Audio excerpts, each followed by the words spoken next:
Today's artificial limbs are a far cry from the wooden leg of yesteryear. They look very realistic, and thanks to advances in prosthetic technology, artificial limbs function more and more like the real thing.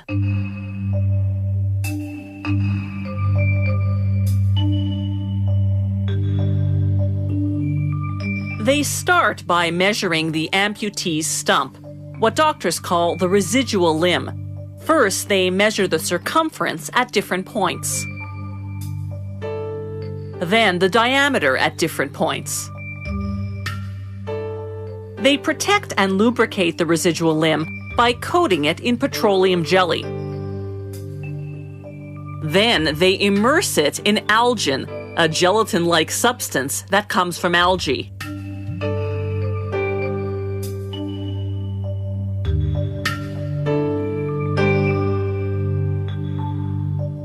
After about 5 minutes, they remove the residual limb. The algin has already begun to stiffen and maintain the limb's shape. A couple of hours later, it's stiff enough to be used as a negative mold. They pour in plaster of Paris, then insert a metal rod. The rod is what will later allow them to mount the dried plaster to work on it further. The plaster takes about an hour and a half to harden. They cut off the algin.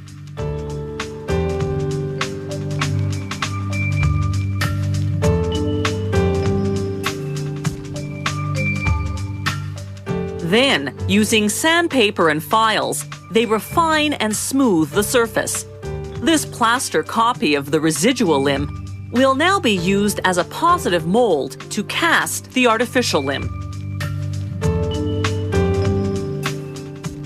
Often, they use a different technique to make the positive mold. They build a negative mold first using strips of plasterized cloth, much the same way they make a plaster cast when you break your leg.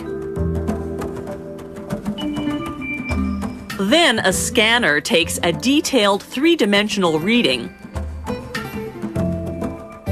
and programs it into a computer.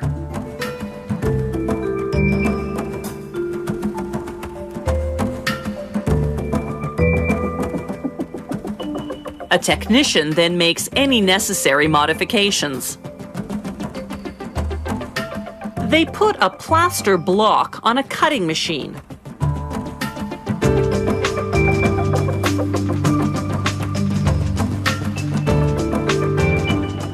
The computer guides the blade to carve out the positive mold.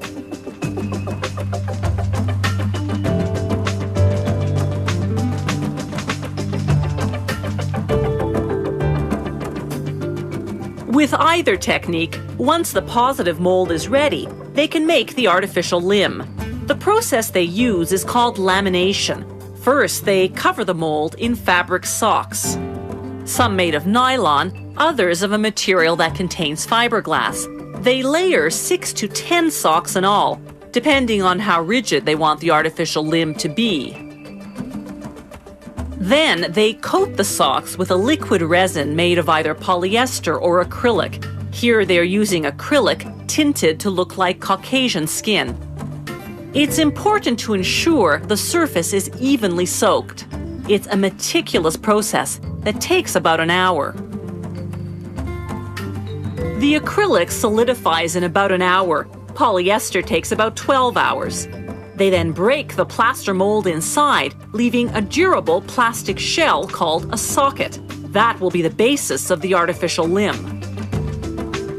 The socket connects to another plastic shell containing the mechanics.